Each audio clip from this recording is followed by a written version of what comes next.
Excellencies, heads of state and government, distinguished participants, ladies and gentlemen. I come from a country where 70% of the population is youth. And what keeps me awake at night is how to live a better world for future generations. It has been more than 3 decades since climate change is a global political issue. Agreements have been adopted. We have made good strides in combining the climate agenda with the socio-political and economic dimensions of sustainable development, but the assessment of our actions under the global stocktake shows that we are far from the 1.5-degree target. This has a dramatic impact on the most affected countries. While activism is necessary, action is what will get us results. Success can only be measured by the actions we take, not by the decisions we make. As we gather here in the United Arab Emirates, a country recognized for having transformed a desert into a green heaven under the leadership and vision of the late Sheikh Zayed bin Sultan Al Nahyan. I applaud the strong commitment of the COP28 presidency to climate action.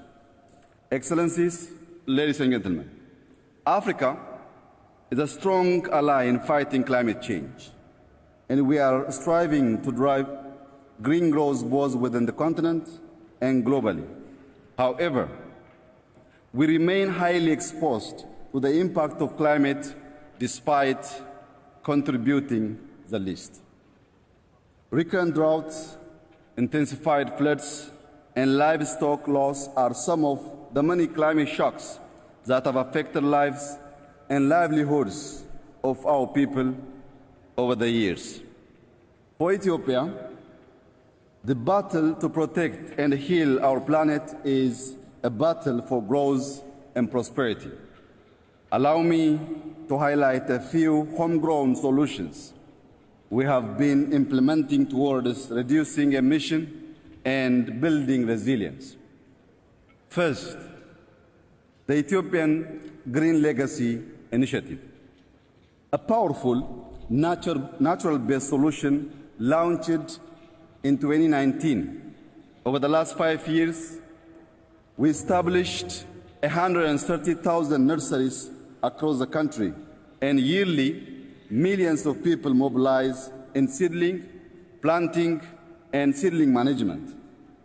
Our Green Legacy Initiative represents a proactive response to pressing environmental and socio-economical challenges.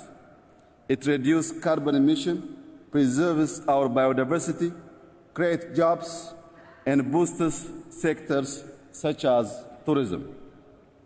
I am proud to say that this initiative has received remarkable success by planting 32.5 billion seedlings. Our target is to reach 15 billion by 2026. When completed, the initiative will become the largest afforestation project in the world. The impact of our initiative extends beyond borders as we are sharing seedlings with our neighboring countries.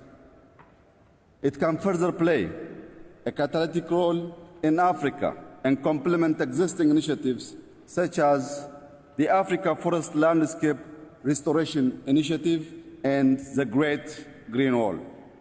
Second is our action on transforming our food system.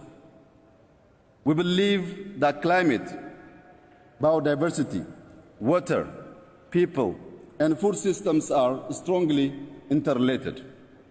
We have successful interventions planting various drought-tolerant crops and using climate-smart irrigation-based technology. Noteworthy is our national wheat production program, whereby we produce 6 million hectares in 1 year, making Ethiopia the largest wheat producer in Africa. This has relieved us from decades of wheat import dependency and made us a wheat exporting country. As part of the Green Legacy Initiative, we have extensively expanded the cultivation of perennial crops and fruits.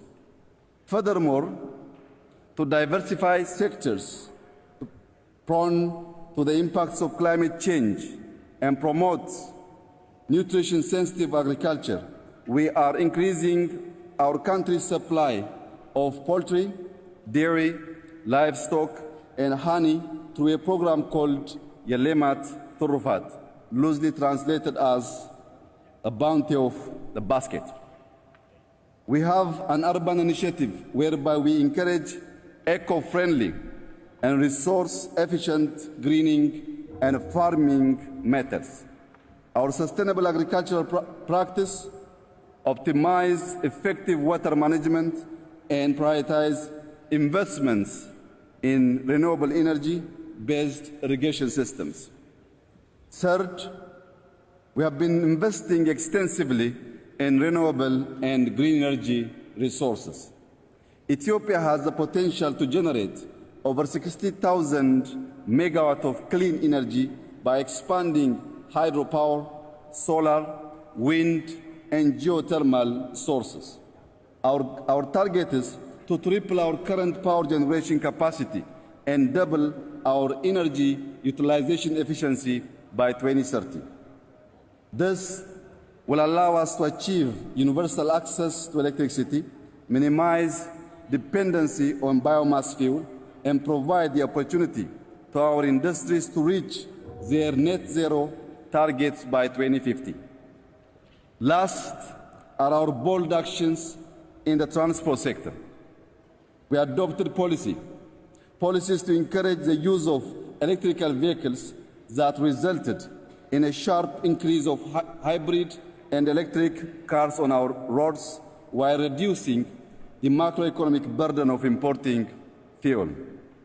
Similarly, Ethiopian Airlines is modernizing its fleet by acquiring new energy-efficient aircrafts.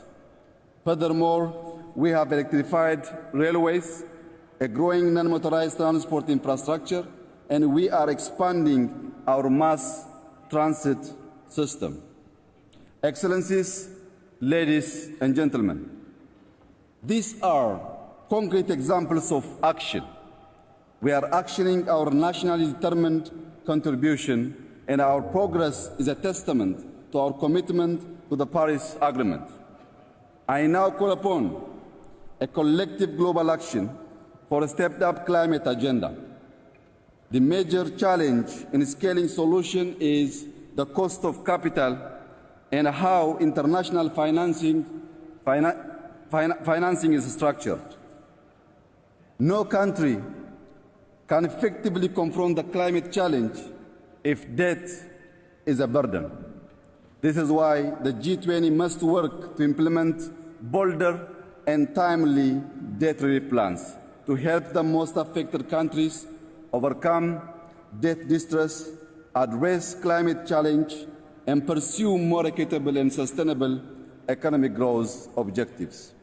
At the same time, pledged funds must be dispersed.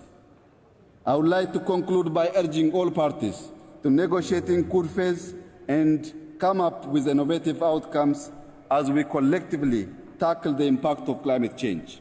While you're here working hard for successful COP28 outcomes, I invite you to visit our Green Legacy Pavilion and enjoy a good cup of Ethiopian coffee. I thank you.